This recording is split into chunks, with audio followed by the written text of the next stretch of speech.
Washington, D.C., September 18, 2025.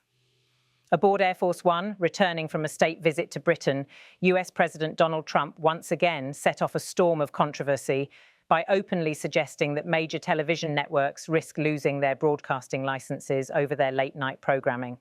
The remarks, delivered to reporters traveling with him, came just a day after ABC announced the indefinite suspension of Jimmy Kimmel, one of America's most recognizable late-night hosts. The suspension followed weeks of escalating tension between Trump and media outlets he accuses of partisan bias. For Trump, it was not simply a question of comedy or satire, but a battle over political influence, legitimacy, and the role of the press. His words carried a sharp edge, implying that government regulators could intervene directly against outlets that cross him. Trump launched into a familiar grievance, the belief that the mainstream media has been overwhelmingly hostile toward him and his presidency. He cited polling, coverage tallies, and what he described as evidence of systematic bias. Donald Trump said, "The networks were 97% against me. I got 97% negative, and yet I won it easily. I won all 7 swing states, popular vote, I won everything. And then 97% against, they give me only bad publicity or press. They're getting a license. I would think maybe their license should be taken away. It will be up to Brendan Carr." With this statement, the president made clear that he was not just voicing frustration, but was floating the possibility of punitive action. His reference to Brendan Carr, the chairman of the Federal Communications Commission, FCC, was particularly pointed. It suggested he expected the independent regulatory body to consider revoking licenses from networks he deemed politically unfair. The spark for Trump's latest attack was the abrupt suspension of Jimmy Kimmel, a decision that networks have so far declined to fully explain. Kimmel, known for weaving biting political satire into his monologues, has been one of Trump's most consistent late-night critics. Trump seized on the suspension as a sign of deeper bias and censorship, arguing that the networks, while licensed to broadcast under federal law, had abandoned their obligation to fairness. Donald Trump said, "When you have a network and you have evening shows and all they do is hit Trump, that's all they do. If you go back, I guess they haven't had a conservative on in years or something," somebody said. But when you go back and take a look, all they do is hit Trump. They're licensed. They're not allowed to do that. They're an arm of the Democrat Party. This charge that broadcasters had effectively become partisan propaganda outlets set the tone for his wider argument. Trump cast himself as the victim of an institutional conspiracy while portraying networks as failing in their responsibility to the American public. Trump's feud with late-night hosts is not new. From the start of his presidency, comedians like Kimmel, Stephen Colbert, Seth Meyers, and others built nightly routines around lampooning his statements, policies, and personal controversies. While late-night satire has always skewered presidents, Trump has argued that his treatment has been uniquely hostile and sustained. Over the years, he has tweeted, spoken out at rallies, and criticized what he views as a deliberate campaign to delegitimize him. But until now, his threats have been rhetorical, couched in broad complaints about fake news. His comments aboard Air Force One went further, hinting at regulatory consequences for media corporations. For supporters, these words reinforced Trump's willingness to challenge entrenched institutions. For critics, they signaled a dangerous blurring of lines between political power and media freedom. The reference to FCC Chairman Brendan Carr raised immediate questions about the independence of America's regulatory institutions. The FCC is designed to operate outside the direct influence of the White House, making decisions based on established legal frameworks rather than partisan pressure. Still, Trump's words implied he expects Carr and the FCC to act in line with his grievances.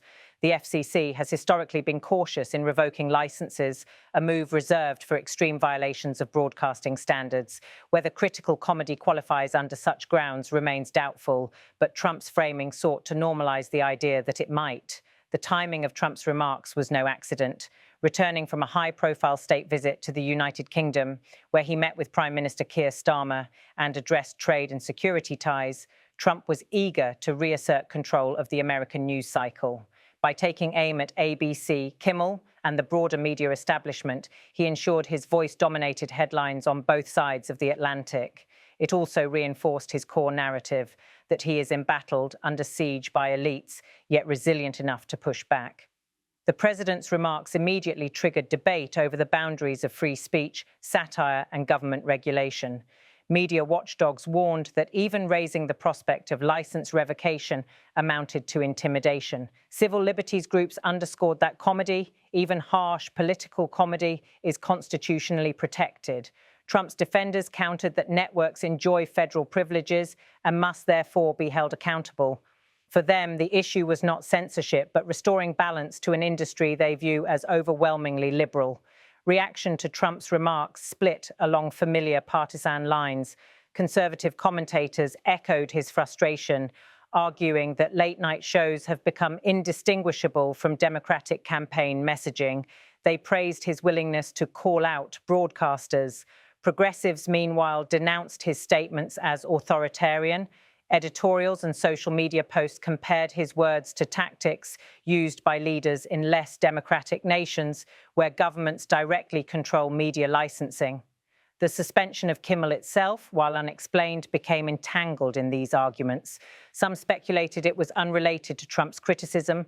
Others saw it as evidence of networks bending to pressure.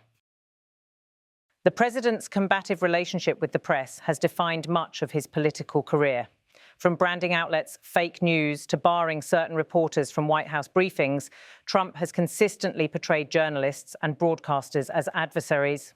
What makes this episode distinct is the explicit suggestion that regulatory power could be wielded against them. While presidents have often clashed with media, rarely has one spoken so directly about stripping broadcasters of their ability to operate.